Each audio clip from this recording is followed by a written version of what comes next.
श्री शिवाय कि नमस्ते घर की वो दोस्तों। चार मर्यादा कौन सी है? जिस मर्यादा में नारी रहे तो उस घर में संपदा नहीं घटती, उस घर की संपदा को समाप्त नहीं किया जा सकता है। चार मर्यादा माता लक्ष्मी, मां सरस्वती के सामने माता पार्वती जी से पूछ रही है। वो मर्यादा है कौन सी जिस मर्यादा के बल पर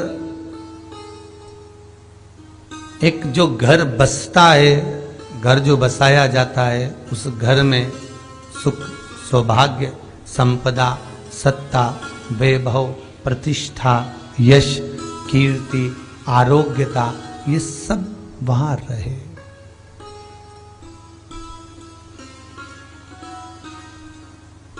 पहला, मां पार्वती ने माता लक्ष्मी को कहा, अतिथि देवो भव।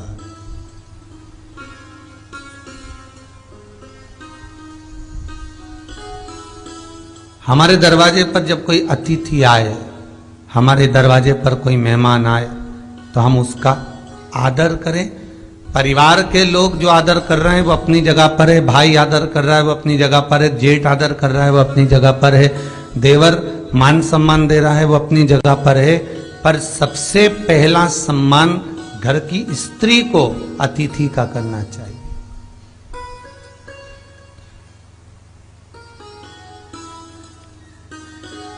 सास के मेहमान आ गए, पहचान वाले, बहुवन मालूम पड़े अपने कमरे में बैठी हुई है।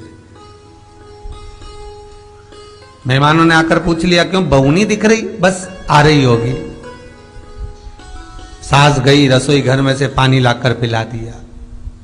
फिर मेहमानों ने पूछा, बहू नहीं दिख रही? बस आती होगी। 2 बार सास ने गिलास भी गिरा दिया कि एक आध तो आ जाओ रही ऊपर से, पर नहीं आई। जब सास ने चाय रख दी और चाय रखकर सास फिर लेकर आई, तो बहुओं के मन में आया, चलो सास ने चाय बना दी है, खुशबू ऊपर आ गई है, अब चलते हैं। और बहू फिर नीचे आई।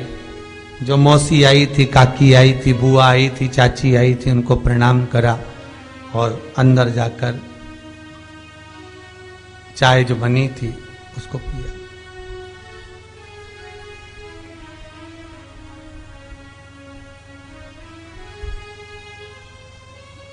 एक गरुड़ पुराण में लिखा है, 94 तरह के नरक में एक नरक है जो दरवाजे पर आए हुए अतिथि का सम्मान नहीं करता, उसको जल नहीं पिलाता, उसका मान सम्मान नहीं देता, उसका आतिथ्य नहीं देता, उसके लिए भी एक नरक रखा गया है।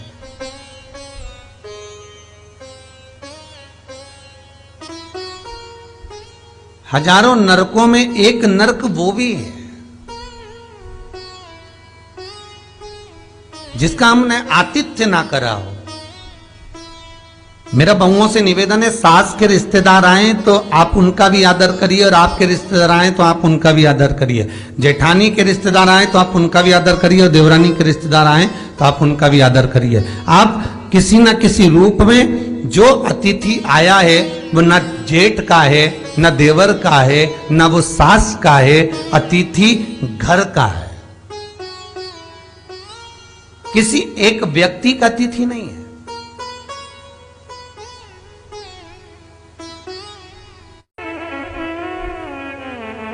बड़ी बहू सोचे कि मैं घर की बड़ी, बड़े परिवार की, मेरे पास में बहुत धन दौलत, मैं काहे को गिनूं किसी मेहमान को। छोटी बहू सोचे मैं काहे को गिनूं, मंजिली सोचे मैं काहे को गिनूं, संजिली सोचे मैं काहे को गिनूं।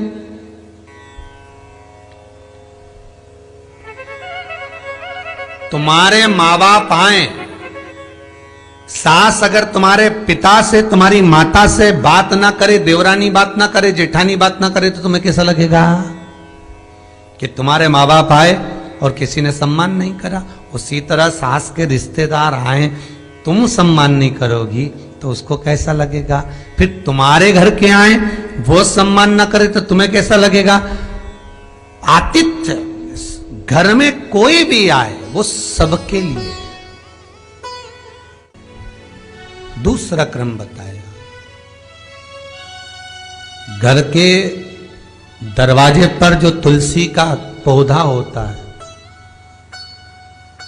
जीवन में सबसे पहले अगर दुख आता है, तकलीफ आती है, कष्ट आता है, बीमारी आती है, रोग आता है, कोई बड़ा घटना घटने वाली होती है, कोई बड़ा कष्ट आने वाला होता है,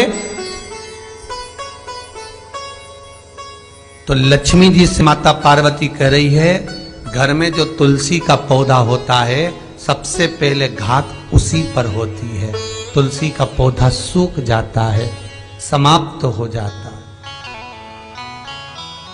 उसके डालियां मुरझा जाती हैं, नीचे लटक जाती है, मंजरी झुक जाती है, या तुलसी के कुंडे में जो मिट्टी है उसमें फफूंद पड़ जाती है।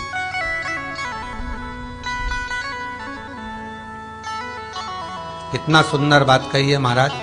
तुलसी के क्यारे में, पद्म पुराण, तुलसी के क्यारे में जो हम जल डालते हैं, वो जल हमने जब डाला और वो जल अगर नीचे गिर रहा है, उसका भी दोष वर्णन है महाराज, उसका भी दोष हमारे शास्त्रों में वर्णित किया गया। तुलसी के क्यारे में अगर जल डाल रहे हैं और वो जल जमीन पर बह रहा है, गिर रहा है, उसका भी दोष है। तुलसी के क्यारे में उतना ही जल दिया जाए जितनी मट्टी सोख ले, 2-4 8 बूंद पानी गिरे चल जाएगा। तुलसी के क्यारे में छिद्र रहता है, बूंद बूंद पानी टपक जाए वो चल जाएगा। पर तुमने तुलसी के क्यारे में जो जल भरा, लोटा भर भर के डाल दिया, और ऊपर से जो जल कुंडा भरा कर उलीच में से, अर्थात भराने के बाद जो नीचे गिर रहा है, वो दोषपूर्ण है महाराज, उसकी दोषता है।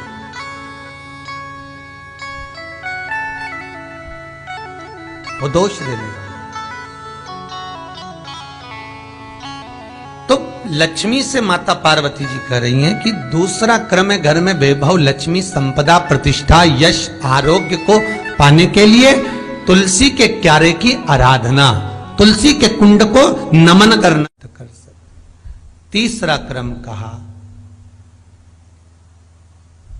घर में चाहे नल लगा हो, चाहे आरओ का प्लांट लगाओ, पानी का, घर में छोटा छोटा आरओ प्लांट लगा लेता है,